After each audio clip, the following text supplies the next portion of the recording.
sa Chowking, pare. Yung ginawa ng asawa mo na umalis. Mga ganitong tao, di binibigyan ng platform. Pakialam sa baril mo, man. Wala kayong bala, man. So this is the struggle of having no circle in college. Gulatin mo sila! Kasi mga cancer, ako nga pala si Paolo at tayo ay maglalaro na isa sa mga mapanghusga nating series sa YouTube. Yun ay yung Suloto Sokot. Alam nyo na, bigyan mo na ako score dyan. Tayo na't lumangoy sa mapanghusgang lipunan na tayo naman ang mga husga sa kanila. Galing kay Good Vibes. Bawag mo yung husgahan yung mga nagpapukpukan na inaayos ang ating bahay. Ano to? Bagong panlaban sa loto-loto. Ba't yung ginajagel? Hindi ata. Patay. Nakuhusgahan ka ng kapitbahay mo niyan. Yari ka. Dito sa loto sukot salamin. Bigyan na isang salamin yan. Hindi, nagsalamin niyo. Mabilis sa utak, mabilis. Mukhang sanay ka sa mga nasisira mo. Okay, alis ka na. Uwi ka na, uwi ka na. Okay, tinuloy pa yan ang ano. Hindi pa umaalis. Nice one. Nasulot mo yung salamin. Magaling. Sunod. Tama naman. Hello, try ko lang 15. Anong SIM yan? Sim 2. Nasulot mo ang saya ni ate. Magaling. Tiyan, napakilig mo siya aga-aga. Okay. Hindi ka na makakabalik sa kanila. Sunod. Yung papa ko na may social anxiety tapos na-order ng kanyang mga kaanak. Ako. Ngayon pala nagkikringe na ako. Nasusukot na ako eh.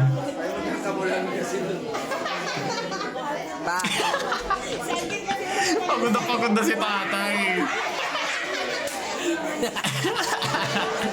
Kupal ka anak. Yari ka pag uwi ng mga yan. Kaya mo pa ba? Naupi na. I was dying inside. To hold you. Okay na sana yan eh, kasi hindi naman ito patay eh. Go, bata na ba? Uwi ka na sa sarili mong bahay, no?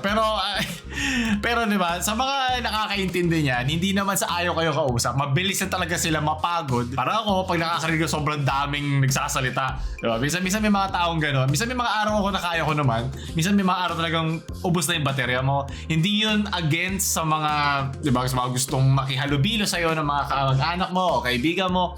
Talagang gano'n lang yun. Pero syempre, ikaw rin naman bilang isang parte ng society, ng mapahusgang lipunan, subukan mo pa rin naman malagpasan niya anxiety. Siyempre, ano yan eh, isang tuloy-tuloy na laban yan eh, na araw-araw, na dapat mapuksa mo din, di ba? So, sukot, yung pa ako gawa ganun pati. Chowking SM Pampanga, meron daw ganito.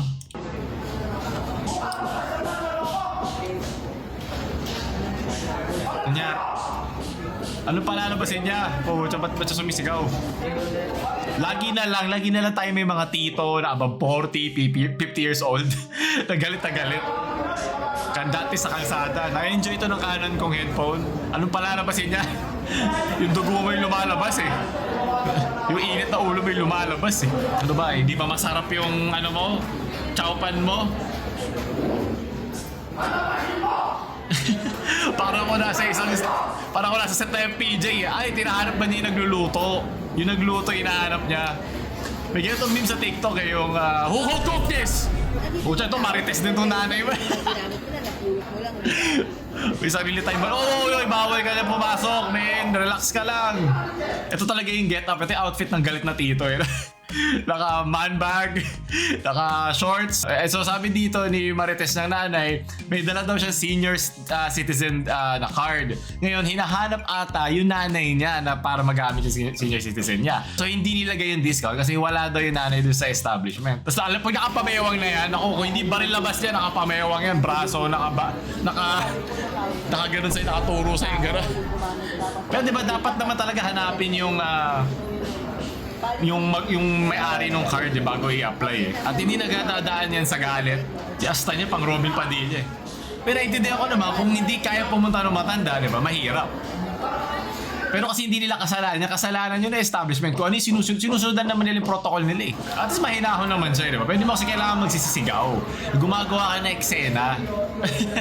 Yun yung namamali ka patuloy. Kahit kung tama ka man, di ba? Nagmumukha ka lang mali. Okay, sukot na. Di ko na kaya to. Sinerch ko kaya kasi natatawa ako sa dami ng mga ganyang klaseng matatanda. Kaya kinakabahan ako, baka maging ganito rin ako pag tanda ko.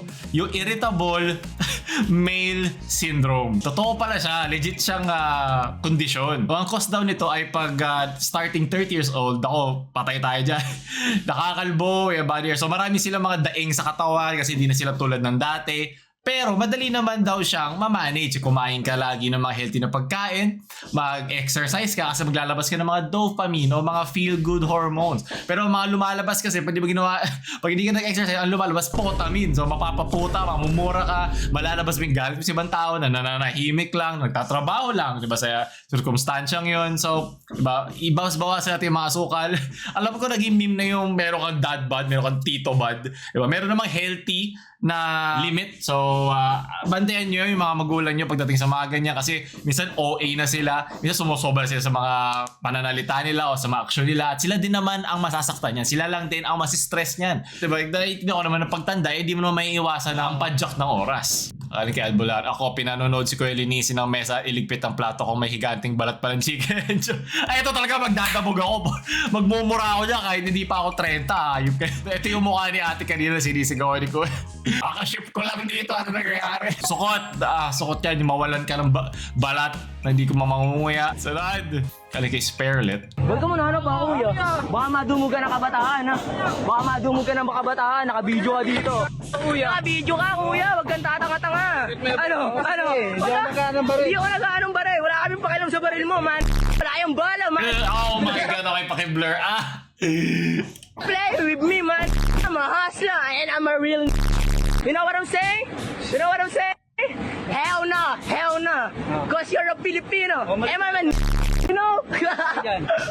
My God, tawa yun nang hindi pa bumabagsak yung bayag niya. Pero, kung mali man yung guard, diba? Yan tuloy, diba? Two wrongs don't make a right. Mga Pinoy friend, hindi ma-N-word.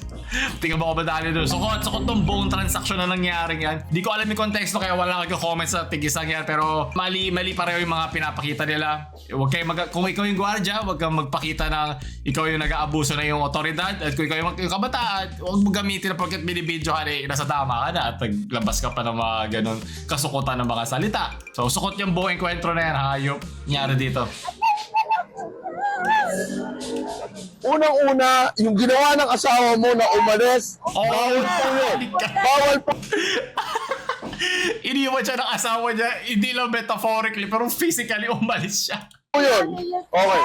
Bawal yun. Ma'am, ayaw ko lumala itong apprehension nyo. Ayaw ko lumala, ha? Ayaw ko na. Ako na, ma'am, kayo na tawa ko na. Yung lalaki kasi alto pressure nang tumataas. So hindi niya maiwan yung motor, pero iniwan na siya ng asawa niya.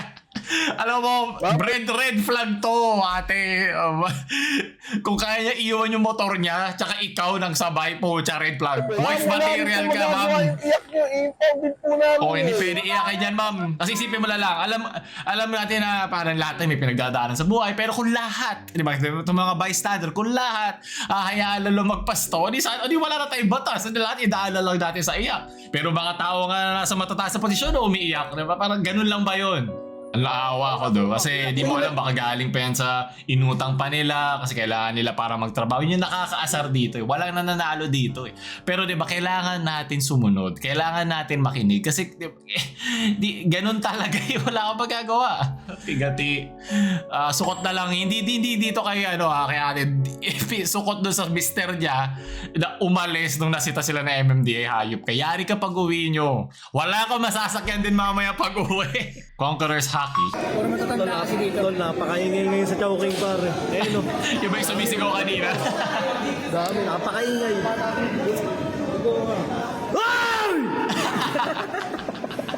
Gulat. Literal na ginulat mo sila. Ingay kasi. Ang init. Okay, napasaya mo ako nun. Agago ka. Sulot mo yung high blood. Nung mapangusgang lipunan, galing kaya ng Gemster. Siya, yak talaga mga pagkain ng Indians kinain niya kanina. Ba't kinain mo? Ano bang ginawa? Ginanon niya yan, nasa laglag. Ganyan din ako minsan eh. Pag ganyan tayo katanga, lagyan natin ng di ba? Ng colander, yung pang tanggal ng tubig. Kali ka Ichibo, yung kumain ka lang mag-isa pero na content ka. So this is the struggle of having no circle in college. Huh? No friends, no instant group members, nothing.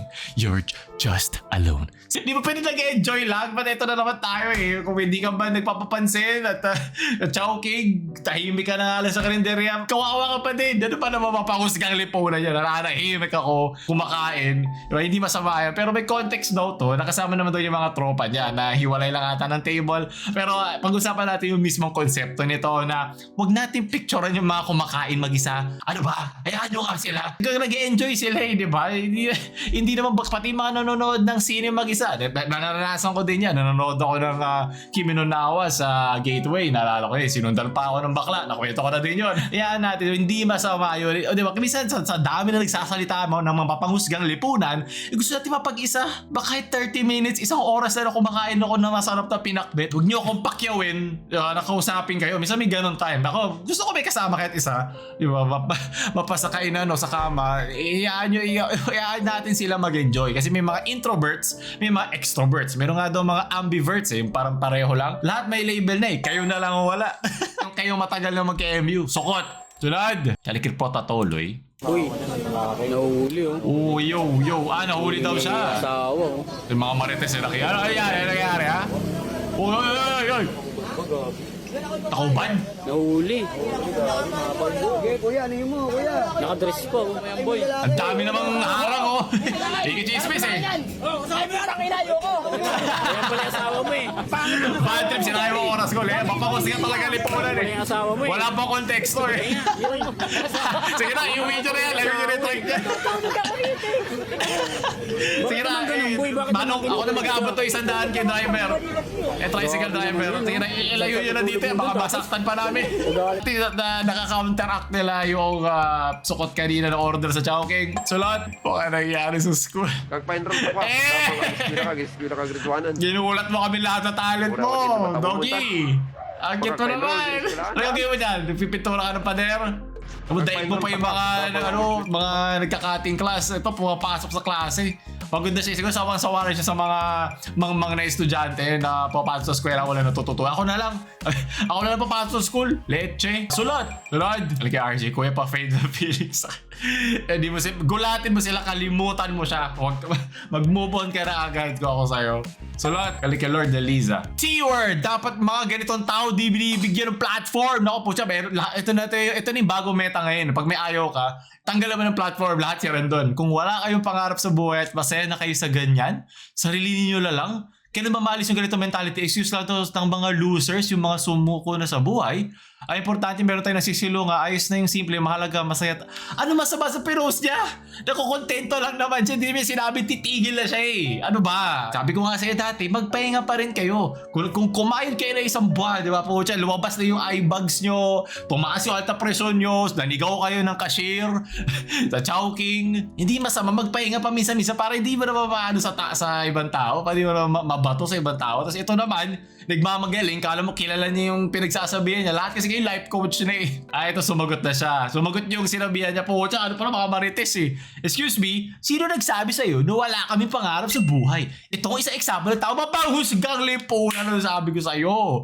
Lahat tayo, iba-iba ang kalagayan natin sa buhay. Hindi ibig sabihin na ganito lang ang bahay at buhay namin sa ngayon, wala na kami mga pangarap sa buhay. Pucha, daming salitang buhay. Takatatlong buhay siya sa isang sentence. Ganun karami kayang buhay. Tapos dami pa rin ng buhay mo, kaya pala nakikibuhay yung isa. Excuse me, hindi kami talunan. Dahil patuloy kami lumalaban, ikaw lang tumapanghusga. So di ba, buwelo lang.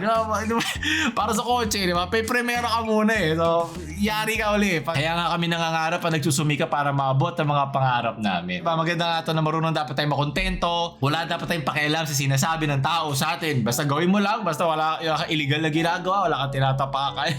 Basta nagsasabi ka lang ng totoo, diretso ka lang sa buhay. Pero yung mga ganito, ito yung sayang to sa character na pinopost mo sa Twitter. 140 ba? 160 characters? Okay, ayoko na pumunta sa Twitter. Pero nasa Twitter tayo ngayon eh. Mga issue to sa Twitter eh. Yung mga ganitong tamapango sa kapwa nila, gawa na lang natin inspirasyon, gawin na lang natin. Yan ang gusto ko. Positive mindset. Yan dapat ang mga motivational dito eh. Pagpalaki ka Lord Elisa, kung sino man yung hupal na yan, ano na lang. Focus na tayo sa sarili natin. Aabutin tayo sa dulo, Miss Lord Elisa. Ingat palagi. Sulot dahil sinagot ka ni tita mo. Galing sabihin kay share mo na wala na ang boy sa gulatin mo siya, lumabas ka bigla. Sulot, dahil baka masulot niya ang ex mo. Lagyan mo ng hand sanitizer yung kanina yung nakaturong gano'n sa Chowking. Sulot, ano na naman to? Scholar advocating for social cultural justice, kuno. Pero baboy naman in person, hindi mo deserve ng credibility sa mga gawa mo. Basic human decency nga, di mo ma-observe. So sinabi niya rito na ayaw niya sana to i-post online, pero ilang buwan na daw niya itong pinagdadaanan. So bago daw lumipat dito tong kakondo ba niya to o roommate? Sila daw nagpapayad ng appliances, pero aalis yung nakitira na may mga basura, spoiled food, week old na pinagsaingan, pinagpunasan oh my God, binabaling na ako. Kasi ako mismo, gumagawa ako naglilinis ako na sa ating bagong kwarto. Magkakaroon tayo ng room tour, kayo mag-alala. Gugulatin din natin kayo. Kadiri, hayop, ano ba to? Okay, ito yung before after. Kanina set up tour to yung pink na bahay ni Miss Lordel Liza. ito yung after, diba? After nyo mag-away. After ka iwan nung lalaki sa MMDA, ito kayo sa bahay mamaya. Napakadugyot naman to. Set up tour. Pucha, nahiya pa, nagtira pa na isang hanger. Palo ang inang hanger. Akin yung hanger na yan. Naging sa kamay ko, palo mo sa kanya. Pero kung iisipin naman, wala naman sa pinag-aralan ng pagiging isang malinis sa tao, diba? Cleanliness is next to godliness. So, kung magaling man siya sa ibang bagay, hindi na ibig sabihin, magaling siya sa mga simpleng aspeto ng buhay. Ito, paglilinis, pagluluto, diba? Magkaiba yun. Iba-ibang parte yun ng kanyang karakter. So, ang sabi dito ay marami daw siyang kinakampyon na social cultural justice. Pero ito yung nasa likod. Naalala ko dito yung kay Homer Simpson, yung alinis-linis. Tapos sa likod, nakatali lahat. Naka-wire lahat yung mga dumi nung kanyang balat. Kasi kakabili ko lang din, share ko na lang din. Kakabili ko lang ng mga wire para sa bagong PC. Meron ako ng mga cable tie. Bumili ako nitong parang ahas, parang cable Ay, kaya nalaglag. Masarap maging malinis sa iyong paligid. Diba? So, maglinis pa naman ako. Kita nyo naman, meron pa ako mga plastic yan. Masarap mag-i-organize. Meron na akong drawer, di ba? May tayo. Gugulatin natin, meron na tayo biglang room tour. Kung gusto nyo agad mapabilis yung room tour, paabutin nyo agad itong 20k likes. Labas na natin yan. Sukat! Sunod! Kaya kay Michi posting. A cat girlfriend. A cat grillfriend. Anong gusto mo? Kakainin mo, papakainin ka, pumili ka. Yan diba, basic life, basic life skill. Hindi naman kailangan babae magluto para sa'yo, diba? Kahit tropa mo. Sulot. Gaya kay Jacob Baron. Kuya, pahingin ulit ako yan. Marami na ako nakain yan Pwede bang pwede panukli ang barya? Ikaw ba nagbayad yan? Ikaw rin kumain. Ikaw nagbayad ng candies, kinain mo. Sulot. Nasulot mo din yung candy Tayo na ito, galing kay Seso. Sabi daw nito, ito, para doon sa mga artist. So, bigla siya napadaan. Ito naman yung mga guard. Dapat nyo pinalagpas. Okay lang, bigyan nyo naman sila ng time sa spotlight. Diba? Marami mga ganyan social media. Ay, ito wholesome lang. Marami nagpapasikat sa social media. Pero anis ito wholesome lang. Honest mistake. Sulot. Never back down, never what? What? Never give up. Never back down. Yan ang gusto kong nanay po. Tsaka di aayaw. May mga nanay na Marites. May nanay na Mina Marites. Diba? Sulot. Ako, bago sulutin ng kanyang iha. Magaling. Tokyo versus Philippines. Naku, wasak yan. Hindi yan pwede din sa Pilipinas. Kasi mukhang mukhang Ariwana. Ariwana ba yun? Ariwana mo? Philippines naman lang ka magaling mo dyan. Boy na boy ang mga baga. Yeah, sige, singhutin nyo. Sige, magaling. Yeah, boy. Mahal-mahal ng gas. Nakakaubos ng gas yan, di ba? Anong fiesta ba to? May neon lights pa po siya, pan TikTok. Sulot sa usok. Sunod. Paano malaman pagluto na ang adobo? Pag malambot na. May matigas. Anak ka nga naman ang nanay mo. Luto ka sa nanay mo pag nakita yan. Prito ka sa sarili mong mantika. Sukot. Good luck na lang sa'yo. POV, Jimra tries poultry business.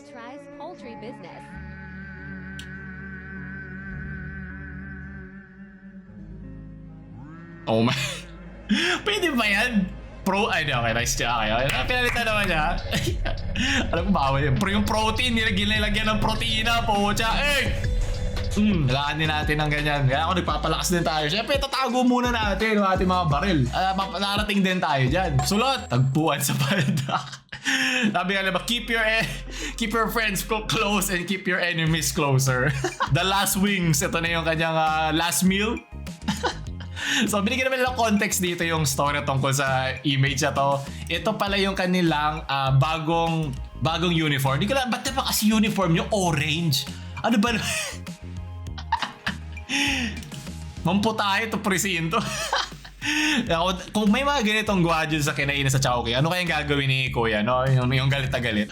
Ba't naman kasi sobrang orange? Saka gutom ba yan? Okay lang, mukha natin sa good vibes lang. Man, tunay na tropa, kahit to lumaki tayo, magkakaiwalay ang ruta sa buhay, mapariwara ka man sa buhay, pare-pareho pa rin tayo nakakainan, magkakapantay pa rin tayo bilang mga tao. Sunod! Sulot! Okay, yan yung mga pinagsasabi kanina nung binibidyo ang gwardiya. Bucha lahat nag-i-interconnect. Sukot! Ito yung protina. Ito yung pinakain ng protein, ng whey. Takbo, ayaw ko maluto sa KFC. Ayaw. Bala ka dyan. Sulot. Non-toxic with nang iimbita ka. Kaya dapat. Yan ang sulot. Puro tayo toxic Pilipino. Puro mga mapanghusga tayo dito Ito naman tayo sa mga non-toxic. Para mahimasmasa naman tayo. Meron naman tayong panulak sa araw-araw nating kakupalan sa internet. Sulot. At doon tatapos sa ating mga meet ngayong linggo. Kung gusto nyo parang kung ano ba nanalo ngayon, sulot o sukot. Good vibes lang para matanggal naman natin ang mapanghusga ng lipunan. Gusto pa na mag-get with a like, share sa mga mapanghusga nyong friends. Naman nyo kayo subscribe. Paulo na mamaalam. Shoo!